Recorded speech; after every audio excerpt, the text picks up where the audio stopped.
Good morning, everyone, and welcome to our accommodation live stream today.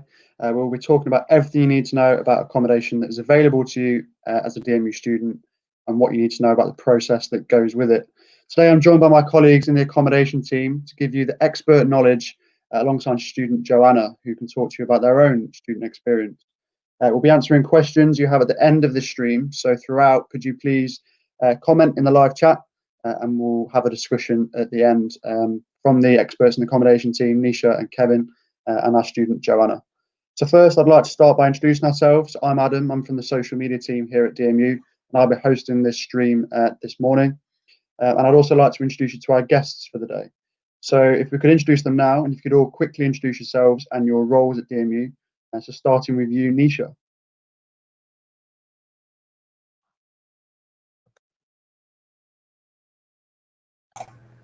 Hi, I'm Misha. I work for DMU Accommodation as an accommodation assistant. And you, Kevin? Yeah, my name's Kevin. I'm in the same role as Misha, so I'm another one of the accommodation assistants.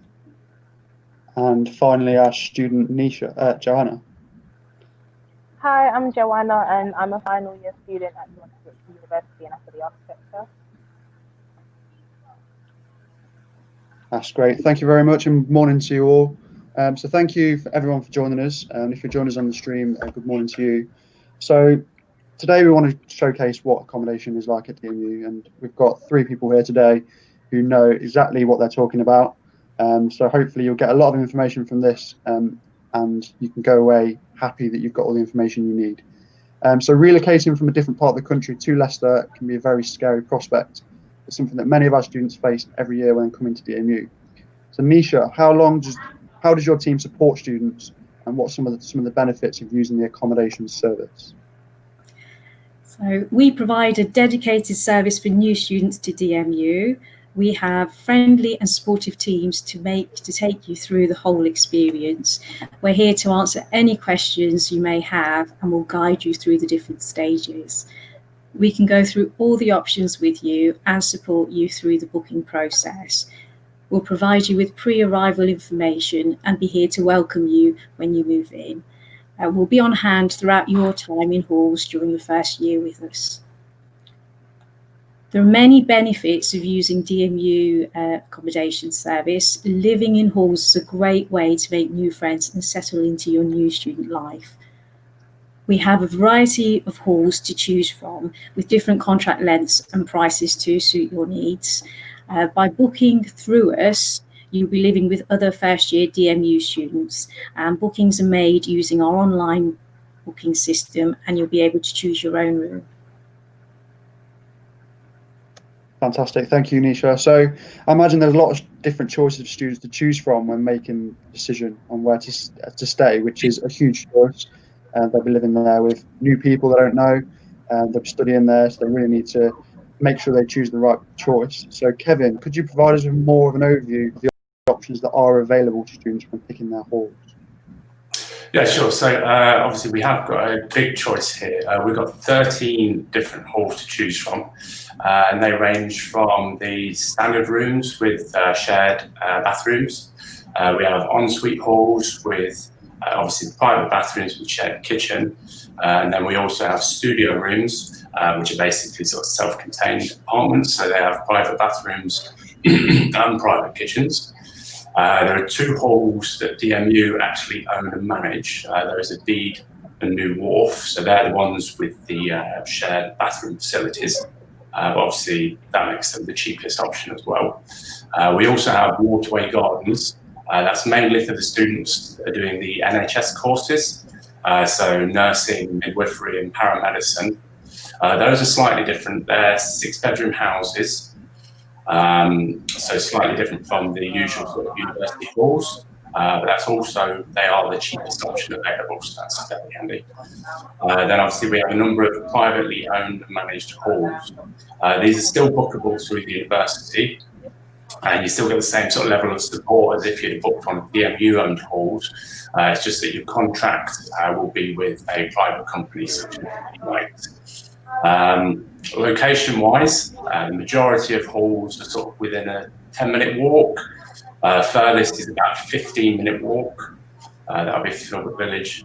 But then there are a few halls on campus itself. So Newark Point is sort of directly in the middle of the campus. So that's really easy to get to.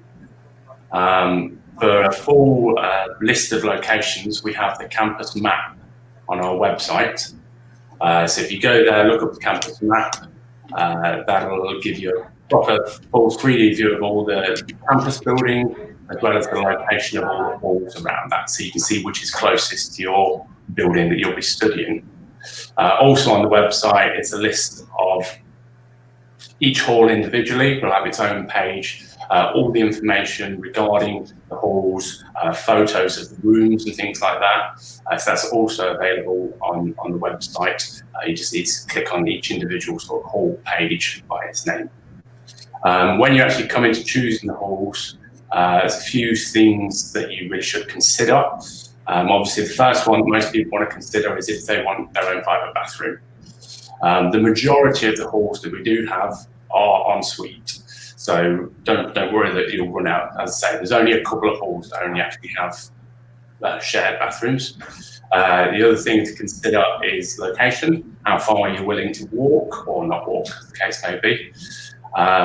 Guarantor requirements, obviously, because you'll be paying in instalments, most of the halls will require a guarantor for you to obviously cover the payments. The only ones that don't are, again, the DMU-owned halls. They don't require a guarantor at all. So if you're struggling for that, they'd be the ones to choose from. And obviously, most importantly for some people, or for most people, is the budget, the price, and obviously the instalment dates. I think Misha will talk about that next. Brilliant. Thank you, Kevin. So now, as this will be the first time living in halls for most of our students, there may be some nerves around picking the right place, affordability, and how you would book the student accommodation. So Nisha, if you could explain how it all works, that would be great. Okay, thanks, Adam. There is detailed information about each hall on our website, so you should take your time to research the options. So the key things to consider are whether you'd prefer an ensuite or are happy to share the facilities, as Kevin said. Things like guarantor requirements, and most importantly, budget and instalment dates. Prices can vary, so the key thing to consider is the overall contract length, as this is the total amount you'll be paying for the year. In addition, most halls require a rental payment before you arrive, and this will be before you receive any student finance payment. So these can range from £0 for the DMU owned and managed halls to between £245 and over £3,000 in our private nominated halls, depending on which room type you choose. On our website, we have a section for prices and contract lengths, which details all this information. So please refer to those pages on the website. Okay, so now I'm going to talk through how to book. We use an online booking system. We open it in March for September intake. Once you're firm with DMU, we will send you a username and password and a link to the booking system. Once you've logged in, we'll ask you to confirm the details that we have for you and agree to the online terms and conditions. You will then be able to select the hall you wish to book, and the system will show you all of the available rooms. You will then be able to navigate choosing the block and floor, and on the floor plan you can select a room by clicking on the bedroom icon. Please reserve, and then you'll be able to make the £200 booking payment. Your provisional booking is then complete. Okay. We will then email you on how to confirm your booking, and this will involve accepting your tenancy agreement, completing your guarantor details, and providing your bank details for future rent instalments. So it's really important we have a correct email address for you, as this is how we'll communicate with you. It will be the one you've put on your UCAS application. So if you need to change it, you should log into your UCAS profile and update it there. However, there is a video explainer which will guide you through the process, so please refer to the How to Book section on our website. Thank you. Brilliant. All really useful information, Nisha. So thanks for sharing that. So our accommodation team are here to answer any of your questions about this. So please keep them coming in on the chat, and we'll do a Q&A section at the end. So now we're going to hand over to our student, Joanna. So it's obviously important for her to share today what it's like to be a student at DMU and how the accommodation system works. So over to you, Joanna. Hiya. So for my first year, I stayed at Filbert Village. So that is one of the Montfort's accommodation. So the way I went through that was during the open day, they directed me to the website. So I went there, the link that we've displayed several times already. I went there, looked at the list of accommodations that were on there, saw the distance, literally the exact location, things like that. So all that information is on there, prices, how many rooms. So once that I decided that was the uni I want to go to, and I made that uni my firm, that's when you go through the booking process, and that was fairly easy, fairly smooth, no issues, no complications with that. Luckily, we had a group chat on Facebook for Filbert Village as well, so I was able to find my flatmates, and I'm still, up until today, very close with my flatmates from first year and second year as well. My second year accommodation experience was slightly different. However, I decided to kind of look elsewhere. So other than what they had on the DMU website, what else was around Leicester? I found that through DMU as well. Even though it wasn't on the website, they did kind of show me around, let me know the different accommodations that were nearby. So I think the furthest I lived away from uni was about a 15-minute walk.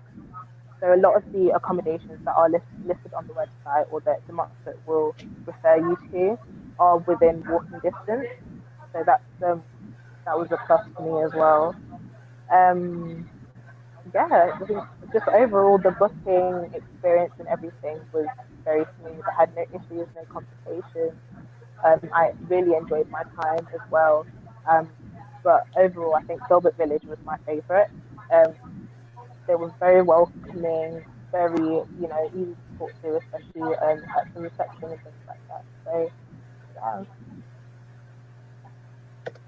Great, thank you, Joanna. So just quickly from you as well, with students obviously come into the DMU in September, and they're looking to book their accommodation, what one tip would you give to them? One tip is definitely look at the distance it is from campus, especially the building where you will be based. And also, I think this was mentioned earlier as well by Misha, whether you want to share a bathroom or you want to have your own ensuite or a studio, that's something you should definitely consider. However, if you're more interested in making friends with your flatmates, I would consider getting an ensuite or a shared bathroom. That's great. Thank you, Joanna. So we'll come back to the Q&A section. Right? So, yeah. Sorry, I jumped in there. I thought you'd finished. Apologies for that. But thank you, Joanna. Really great insight into your experience there, staying in accommodation, some useful information for students. So we'll come back to you again at the Q&A section at the end, and we'll have some questions for you, so do stick around. So as the safety of our students is our main priority, I know it's something you speak to a lot of our students about, Kevin. Yeah, that's right. Obviously, student safety and welfare is a high priority for us. There's always hall staff on hand to support you during your stay. If you've got any other questions, they're always there to sort of signpost you to different departments around the university for the other services that are available. In terms of safety, within the halls, there's obviously a lot of measures in place. There's CCTV in all of the halls. We have secure door entry systems, so you'll either have a key fob or a key card, and that will actually only let you into your specific room. So the other students can't just go wandering into your rooms or flats or anything like that, because their cards will only be programmed to their flats. Obviously, there's whole staff in the offices during the day, and then once the office hours ends, there's either on-site security, or they have sort of roaming security teams that are going around. Obviously within the campus itself, so if you come in from the library or something back to your hall, there's obviously DMU security, which is 24 hours a day. The whole campus is covered by CCTV as well. So it's always, as I say, it's all very secure around there. So obviously if there's anyone that you need to contact, there's always somebody available. Great. So if a student required more support with their accommodation, needed accommodation with certain access, etc., who would they need to speak to? So if we have, say, students with disabilities who have special requirements or need sort of adaptations to their rooms, what we'd recommend is they contact the disability team at DMU, and they'll arrange a meeting with the student, assess their needs, and then obviously if there's any special requirements for the rooms, the disability team will get in contact with us in the accommodation team, and then we can book a room for the student. So if it's a wheelchair room or one of the quiet rooms, that's all done through us. So there's no problem there. As Joanna said earlier, for second and third year students, they generally can't book through the university system because that's solely for first year students. So what they can do is they can either go directly to the private providers. So even though it's the same first year halls, they will have a number of rooms that the university doesn't take. So they'll have a few hundred rooms that they can let out directly to second and third year students. Alternatively, there's a company called Sulets. They're based on the campus, run by the student union, and they've got a number of halls and accommodations around the campus. So they have a lot of studio rooms and things like that, which second and third years generally want when they're trying to study a bit more. Fantastic. Thank you, Kevin. So final thing from you, Misha, is what plans are in place for the new term? Okay, so we are busy preparing for your arrival with all of the DMU owned and nominated halls implementing measures in line with government guidance. Thorough cleaning will take place prior to your arrival, with increased cleaning of reception areas, common rooms, corridors and laundry rooms being maintained throughout your stay. And this includes detailed cleaning of all access readers, touch points, rails and handles. Social distancing measures have been implemented as well as procedures to promote good hand hygiene. All will be reviewed and updated as the situation evolves, but our priority is to create and maintain a safe environment for all our students and staff. Brilliant. Thank you, Nisha. And that's really useful information at the moment. Obviously, we're unsure how things are going to progress, but it's useful to know that DMU have things in hand regarding the situation. So lots of information can be found about accommodation on our web pages, and any specific personal questions or circumstances can be posted in our live chat. We've still got time to answer those. And you can also post any booking queries to the accommodation inbox. So if you've got any information about that, you want to find out about accommodation that's not answered in the stream today, you can email the accommodation team. So we're going to move on to our Q&A section now.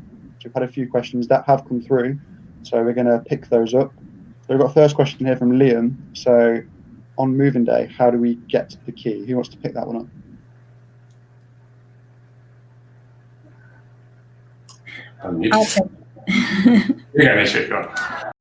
I'll take that, Adam. Thank you.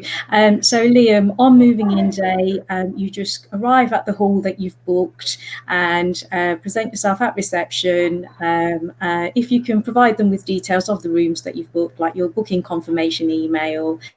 Sometimes they might ask you for some ID, depending on which hall you've booked, but details will be sent to you nearer to the time.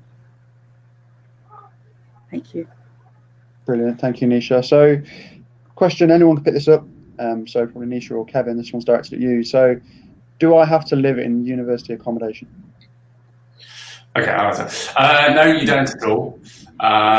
So you will be, obviously, if you've got a firm place at DMU, you will be emailed your login details to book the accommodation, but you don't have to if you don't want to.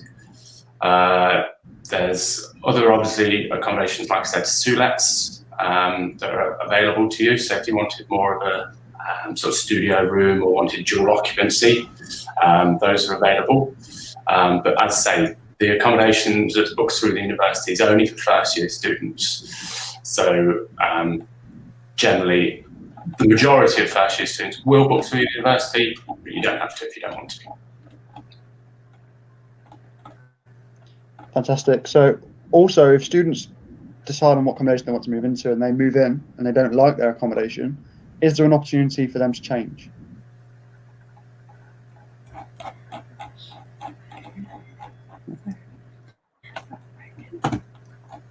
Okay. So once you've confirmed your booking, you are committed and you're bound by the tenancy agreement. We would encourage you to speak to hall staff if you have any issues, and in some circumstances a room move may be possible within the hall, but in the first instance we'd encourage you to try and resolve the issues and access the support at the hall with the hall staff. Thank you. Okay, great. So one of the many questions that students will have when they're moving into their halls is, should they insure their belongings whilst they're at university? So who wants to pick that one up? I can answer. So with all the halls that you book through the DMU website, they all include contents insurance. So you don't have to do any separate insurance. If you want to check on the amounts, if you contact the actual hall, they'll be able to give you the details of the actual total coverage. Okay, thank you. So that's really useful to know that they're included, and there's all that information on the website as well, so that if students want to go there, they can see that that's all included. Yeah, brilliant. So, does the university have accommodation available for families, couples, and mature students? Our service is focused on first year students and is sole occupancy.